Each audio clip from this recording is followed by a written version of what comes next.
Hola y en casita, les damos la bienvenida a Aprende en Casa 2, un espacio en el que vamos a poder estudiar y divertirnos desde nuestros hogares.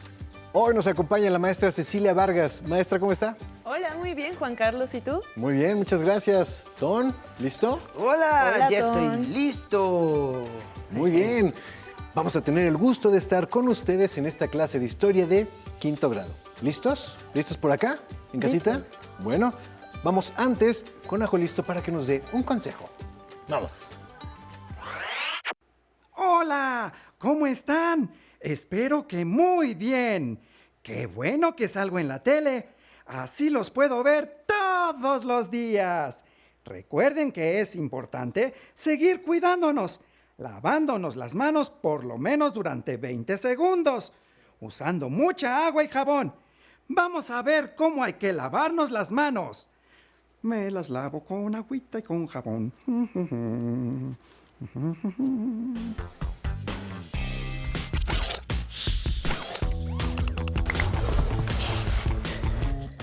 ¡Atención! ¡Atención! A continuación, información importante. Lavarnos las manos varias veces al día es importante para prevenir cualquier enfermedad. Sigue estos pasos para hacerlo correctamente. Moja tus manos. Usa suficiente jabón. Frota tus palmas una con la otra. Ahora, frota la palma de una de tus manos contra el dorso de la otra, entrelazando los dedos. Repite lo mismo con la otra mano. Frota los dedos. Ahora haz como que rasguñas la palma de tus manos para lavar tus uñas. Enjuaga tus manos con agua. Sécalas con una toalla. ¡Y listo! ¡Tus manos están limpias! Si no tienes agua y jabón, usa desinfectantes a base de alcohol. ¡Cuídate! Listo. Listo, Juan Carlos. ¿Qué pasó? ¿Qué Ahorita pasó? ¿Qué pasó? que no está la maestra, ¿qué te parece si retomamos algo de la clase pasada? Ah, me parece muy bien, Ton. Sí, sí, sí, Oye, dime. oye, es que, ¿sabes qué? Yo estaba preguntándome, porque estaba tratando de acordarme cuál era la religión que más se practicaba en nuestro país en ese entonces, y no me acuerdo. No te preocupes, Ton. Yo sí me acuerdo. Eran ¿Sí? los católicos. Ah, ya me acordé, tienes toda la razón. También hay otra cosa que me acuerdo. Había varias cosas de los poderes De también. los poderes, Sí, también. tienes razón. ¿Te acuerdas que había cosas ahí que te habían poderes de uno de no me otro y todo acuerdo eso? muy ¿Y ustedes qué hacen? Ay, maestra, hola. Estábamos analizando los principales artículos de la Constitución de 1824. Exactamente, porque cuando la estudiamos, a mí me pareció que era muy importante, la verdad. Sí, y además, pues si esa era la Constitución, entonces tenemos que conocerla muy bien para seguir sus leyes, ¿no, maestra? Híjole, Ton, en parte sí, pero te equivocas al pensar que por ser esa la primera constitución de nuestro país, sería la única constitución que habría. La de 1824 era la constitución federalista y dividía el territorio de la República en diferentes estados que podían gobernarse a sí mismos. Pero en clases anteriores también hemos visto que los centralistas llegaron a proponer y aplicar su propia constitución, como las 7 leyes de 1836. Con esa se le restaba poder a los diferentes estados y se lo daba a una autoridad central. Claro, también es verdad, Ton. Acuérdate que la semana pasada estábamos viendo que derivado a los conflictos entre conservadores y liberales, había una nueva constitución también. Ah, sí es verdad. Claro, y justo hoy íbamos a dedicar nuestra clase a conocer más sobre esta constitución que están mencionando. Bien, pero a ver, entonces, ¿ahora vamos a tener que aprendernos eso de memoria? No, se trata de que comprendamos el contexto en el que surgió la Constitución y que entendamos su contenido, pero no se trata de hacer planas a sus artículos más importantes ni nada por el estilo. Uf, qué bueno, maestra, porque ya me estaba poniendo nervioso. Además, sería mucho para mí estar escribiendo páginas y páginas y páginas con la boca. Imagínate, porque pues yo no tengo manitas. No te preocupes, Ton. Vamos a empezar a platicar sobre la Constitución de 1857 para entender las circunstancias en las que surgió y también vamos a analizar su contenido. Comencemos. Muy bien. Sí. Primero, lo que necesitamos hacer es recapitular lo que hemos aprendido en clases pasadas. A ver, ¿qué recuerdan de sus últimas clases? Yo me acuerdo que Antonio López de Santana era presidente. ¡De nuevo! Sí, pero también acuérdate, Ton, que los liberales habían firmado el Plan de Ayutla, que ellos con eso desconocían totalmente su gobierno. ¡Es verdad! Y pusieron a Juan Álvarez para ocupar su lugar. Sí, muy bien. Vamos por partes. Todo empezó cuando los liberales se rebelaron contra la dictadura de Santana, porque se había vuelto un gobernante represor, corrupto y autoritario. ¿Se acuerdan? Sí. Luego, los liberales empezaron a organizar su rebelión después de que Santana vendiera la mesilla en 1853. Y sus intenciones, las de los liberales, pues, quedaron plasmadas en el Plan de Ayutla, que se publicó en 1854 en el estado de Guerrero. Es por ese plan que la rebelión de los liberales contra la dictadura se conoce como la Revolución de Ayutla, y esta poco a poco fue ganando terreno hasta que triunfó en 1855, y fue en ese momento que Santana se vio obligado a huir del país. Después, como muy bien dijo Ton, quien subió al poder fue Juan Álvarez. Él era un viejo general insurgente, él era liberal y era guerrerense, y él había dirigido la Revolución de Ayutla. La presidencia de Álvarez duró solo el tiempo suficiente para organizar elecciones, y esas elecciones le dieron el triunfo a otro liberal que también participó en la revolución, Ignacio Comonfort. Este es el momento en el que se marca el inicio de lo que conocemos como el periodo de la Reforma Liberal. Claro, ahora me acuerdo. Me acuerdo perfectamente porque existía la necesidad de crear nuevas leyes, por lo tanto, una nueva constitución que le diera sustento a este proyecto de nación que se estaba creando, ¿verdad? Sí, es verdad. Y justo habíamos quedado de hablar de eso en la clase pasada. ¿Nos puedes contar más, maestra? Claro, qué bueno que se acordaron. Para los liberales era urgente hacer cambios profundos en todos los ámbitos, el político, económico, social y hasta el cultural. El proyecto de nación de los liberales planteaba una nueva forma de entender el trabajo, la educación, el manejo de los recursos, las formas de distribuir el poder y la riqueza.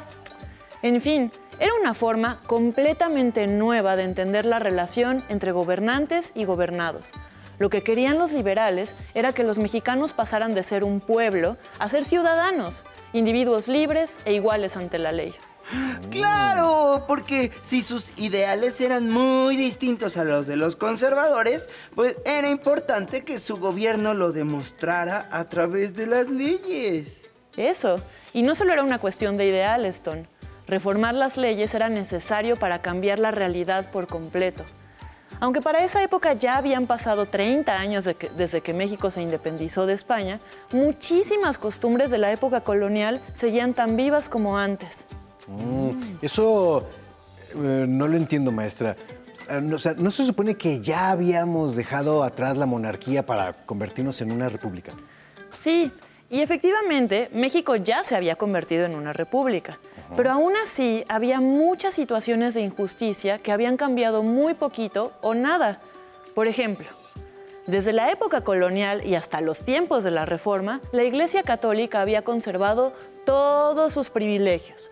No pagaba impuestos, tenía una enorme riqueza acumulada en forma de tierras y propiedades, controlaba la educación y controlaba también hasta el más mínimo detalle de la vida cotidiana de la gente. Desde el nacimiento hasta la muerte, la Iglesia Católica tenía una presencia constante como una autoridad incuestionable que controlaba las conciencias y las lealtades. Además, el ejército también era otro grupo privilegiado que se había vuelto muy poderoso. El ejército tampoco pagaba impuestos, controlaba las armas del país y eso le daba una enorme capacidad para manipular las decisiones políticas con el uso de la fuerza. Otra situación injusta, que no había cambiado mucho desde la colonia, era la desigualdad social y la falta de libertades. Aunque la esclavitud se había prohibido desde los tiempos de Miguel Hidalgo y aunque la igualdad era una idea central de la independencia, la verdad es que la población indígena y la población afrodescendiente sufrían una discriminación brutal. No había libertad de expresión porque era común que censuraran los periódicos. No había libertad de asociación porque no podías reunirte ni formar grupos si no pedías el permiso de las autoridades. Ni siquiera había libertad de pensamiento porque la única religión que se permitía era la católica. Pues bueno, por todo esto se reforzaba el poder de estos grupos dominantes y no se permitía que otros grupos mejoraran sus propias condiciones de vida. Es por esto que para los liberales era urgente impulsar una serie de reformas que cambiaran esta situación. ¿Y cuáles eran estas reformas? A eso vamos. ¿Qué les parece si revisamos algunas de las leyes más importantes de la reforma liberal? Me parece perfecto, porque además tengo entendido que estas son las bases para la Constitución de 1857. Exactamente. Así que empecemos a revisarlas. Primera ley. Esta fue en 1855. Benito Juárez acababa de ser nombrado ministro de Justicia y en ese cargo, el 23 de noviembre de ese año, decretó la denominada Ley Juárez. ¿Entonces promulgó una ley contra él mismo? No, se le conoce así a esta ley porque él fue su principal promotor. Pero la ley iba enfocada a eliminar los privilegios de la iglesia y del ejército. Pero ¿y qué privilegios eran los que tenían? Bueno, algunos de ellos ya los mencionamos, como por ejemplo no pagaban impuestos, controlaban la educación, acumulaban muchísimas riquezas sin aportar nada a cambio, pero no solo eso, también existía una figura que se conocía como fuero. Fuero. No conozco esa palabra, maestra, que es como fuera. Básicamente, el fuero es una inmunidad legal que recibía la iglesia y el ejército. Esta inmunidad lo que hacía era permitir que en caso de que un miembro de la iglesia, como un cura, o un miembro del ejército, como un soldado, en caso de que algunos de ellos cometieran un crimen, estos serían juzgados solo por sus propias instituciones, con sus propias leyes, y no por una autoridad civil. Y esto resultaba problemático porque lo que impedía era que hubiera igualdad ante la ley. Con la Ley Juárez, que eliminó los fueros de la iglesia y el ejército, cualquier persona que cometiera un crimen, así fuera un respetable obispo o un prestigioso general, tendría que ser juzgado por la autoridad civil, de la misma forma que se juzgaría a un humilde carpintero o a un laborioso campesino. ¡Wow! Eso definitivamente cambiará las cosas porque, como usted nos había dicho, maestra, esto permitía que todos fueran iguales ante la ley. Claro, y así nadie tendría ventaja frente a otros, ¿no? Esa era la idea, pero no iba a bastar con eso. Entonces hubo una segunda ley que impulsaba un cambio similar. Lero.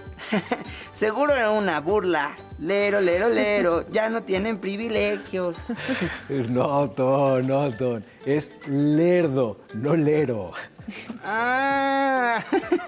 Entonces, ¿por qué se llamaba así? Pues el nombre real de la ley es un nombre largo y laborioso, es Ley de Desamortización de las Fincas Rústicas y Urbanas, propiedad de las corporaciones civiles y eclesiásticas de México. Uy. Pero siempre se le ha conocido como la Ley Lerdo, porque su principal promotor fue el abogado Miguel Lerdo de Tejada. No, pues sí, qué bueno que le pusieron ese nombre, porque el otro estaba muy largo y complicado. Sí, mejor hay que decirle Ley Lerdo. ¿Y esta ley de qué trataba? La Ley Lerdo se trataba de vender las propiedades desocupadas de la iglesia y de los pueblos indígenas. La idea detrás de esto era que al vender esas grandes propiedades y dividirlas en pequeños pedazos, más personas podrían sacarles provecho. Por ejemplo, imagínense uno de esos conventos antiguos, coloniales, de esos edificios enormes que pueden llegar a abarcar cuadras enteras, en donde solo hay jardines y recámaras para los frailes. Bueno, pues la Ley Lerdo lo que quería era que en lugar de que un solo convento, que solo servía como casa a una comunidad pequeña, ocupara todo ese espacio, toda una cuadra en una ciudad, pues que partes de ese convento se demolieran para abrir espacios nuevos y construir casas nuevas, negocios y edificios que podrían ser aprovechados para otras cosas. En pocas palabras, Esta ley favorecía la propiedad individual sobre la colectiva. Oh, órale, ahora entiendo. Eso era un cambio total. O sea, con razón se llamaban reformas. Sí, porque modificaban la sociedad y buscaban un nuevo estatus en el país. Exacto. Cada una de ellas buscaba generar un cambio de fondo en la forma de administrar la justicia, la economía, la sociedad, y también buscaba fortalecer al Estado, porque sería este, o sea, el Estado, el que iba a recibir todos esos recursos que se recaudaran con la venta de estos terrenos. ¿Qué otra ley, maestra? Sigue ahora la ley Iglesias. Ay, maestra, esa mejor ni la intento adivinar. Porque... bueno, porque hoy no he logrado atinarle a ninguna. Además, pues no querían a la iglesia y esta hasta tiene su nombre. No estoy entendiendo. No te preocupes, Ton. Recuerda que estas leyes representaron un cambio radical para la sociedad de su época. Entonces, predecir lo que iban a hacer era muy difícil. Sí, a la ley Iglesias se le conoce así por el apellido de su autor, el abogado José María Iglesias. El verdadero nombre de la ley es Ley de Obvenciones Parroquiales, y de lo que se trataba esa ley era de prohibir y regular los cobros que hacía la Iglesia a los sectores más pobres de la sociedad, por servicios como bautizos, entierros y matrimonios. O sea que ya no les iban a poder cobrar esos servicios a la gente. No solo eso, sino que si la iglesia llegaba a realizar esos cobros, les esperaban multas que podían llegar a costar hasta 3 veces más de lo que la iglesia había cobrado originalmente. En verdad que pensaban acabar con los privilegios de ciertos grupos, ¿eh? Y se nota que sobre todo de la iglesia. ¡Claro! Pero, bueno, yo estoy seguro que una vez que estas fueron aprobadas, seguro hubo mucha resistencia y coraje de parte de la iglesia y de esos grupos. Totalmente, Ton. Primero, generó muchísima resistencia de parte de los sacerdotes y los militares, obviamente, pero también ocasionó una división tremenda entre la población e hizo cada vez más profundo el abismo que separaba a los liberales de los conservadores. Pero eso será un asunto que veremos la siguiente clase. De momento, ¿qué les parece si hacemos un juego con lo que hemos visto? ¡Ay, Sí, ¿qué te parece? Vamos a ver. Ayúdenme en casa leyendo el fragmento de cada una de las 3 leyes que acabamos de analizar y vamos a intentar averiguar cuál es cada una de estas. Muy bien. A ver, la primera. Venga, Sí. Ton. La primera dice, prohibición del cobro de bautismos, amonestaciones, casamientos y entierros a los pobres. Porque considerados así a los que no ganaban más de lo indispensable para vivir. Muy bien. A ver. Yo recuerdo perfectamente que esa era la ley Iglesias, ¿no? Porque su nombre recordaba a lo que buscaba regular. Muy bien. Efectivamente, era esa. Vamos a ver la segunda. Bien. Es desamortización de fincas rústicas y urbanas, propiedad de las corporaciones civiles y religiosas. ¡Ah! Yo creo que esa era la ley Lerdo. Porque era la que se trataba sobre los bienes raíces de la iglesia. Súper, perfecto, Ton. A ver, veo que te está quedando muy claro este tema. Ya solo nos queda una que dice: supresión de los fueros militar y eclesiástico para los individuos de estas corporaciones que sean juzgados por delitos del orden civil, lo que permitiría la igualdad civil ante la ley.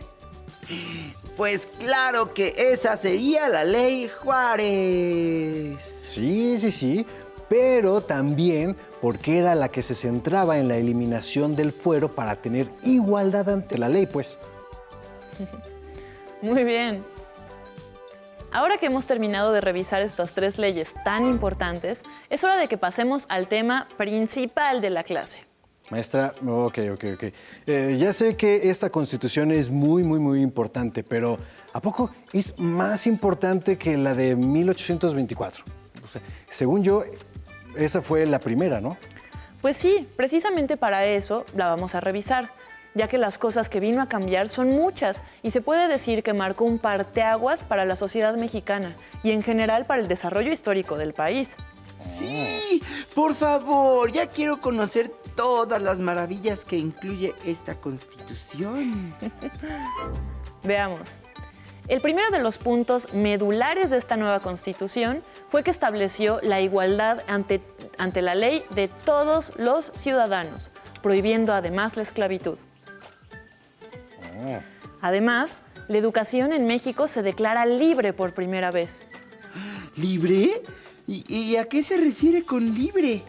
Se refiere a que la educación sería independiente de la Iglesia y que no buscaría ningún adoctrinamiento religioso.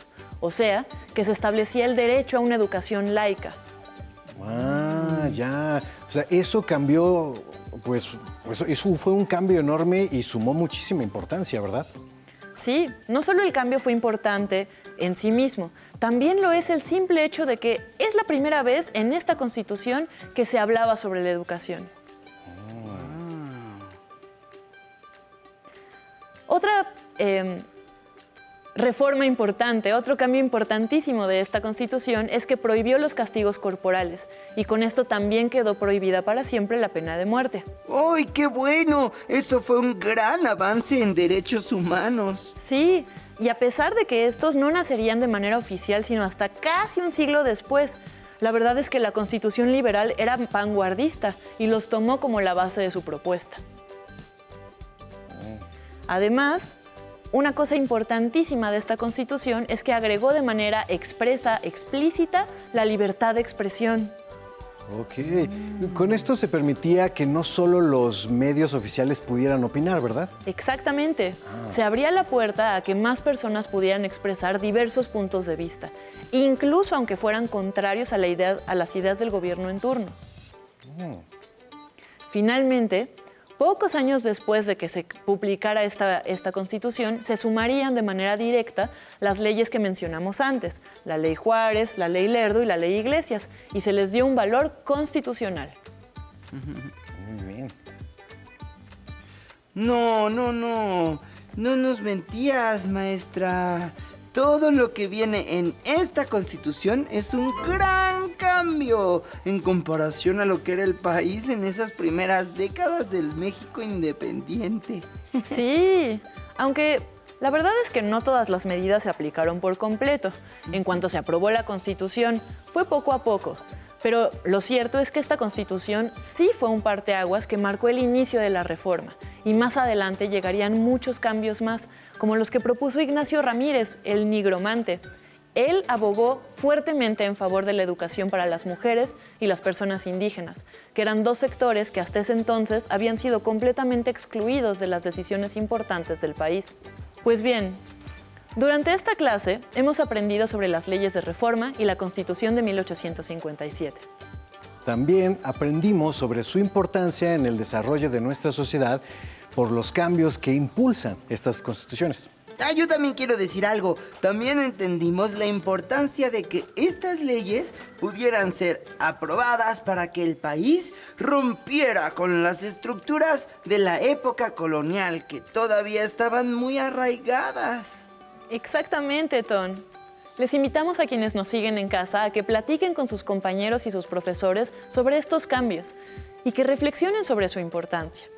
Claro, también no olviden hablar sobre qué tipo de consecuencias tendrían estas leyes en el momento inmediato en que fueron aprobadas. Es algo muy importante. Y pues bueno, creo que ahora sí, maestra Cecilia, muchísimas gracias. Ton, muchas gracias. Fue muy interesante todo lo de hoy, ¿no? Sí, muy interesante. Gracias, maestra. Gracias. Muchísimas gracias. Hemos terminado con la Constitución de 1857. Espero que lo hayan disfrutado tanto como nosotros. Agradecemos a las maestras y los maestros que nos acompañaron el día de hoy. Muchísimas gracias. A continuación, Educación Física. Hasta la próxima. Pero antes, a movernos un poco.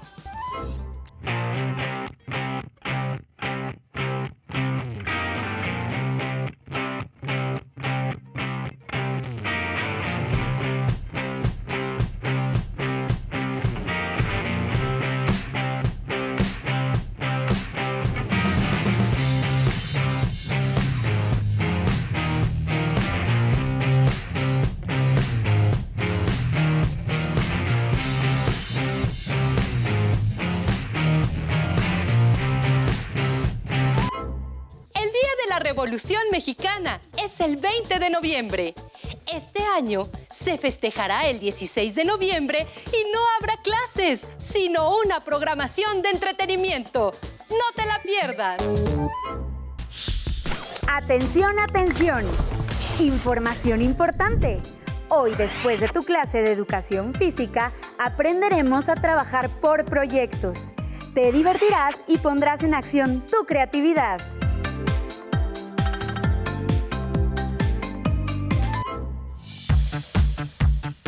Si no tienes el libro de texto o necesitas ayuda para responder tus dudas, contáctanos.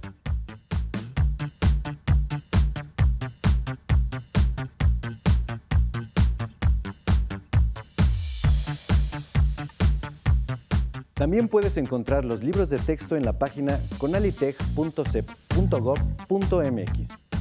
Si quieres volver a ver los programas de Aprende en Casa, los puedes encontrar en la siguiente liga: aprendeencasa.cep.gov.mx. No se muevan de su lugar. Tenemos algo muy importante para ustedes. Acompáñenos, vamos. Adiós. Nos vemos. Bye.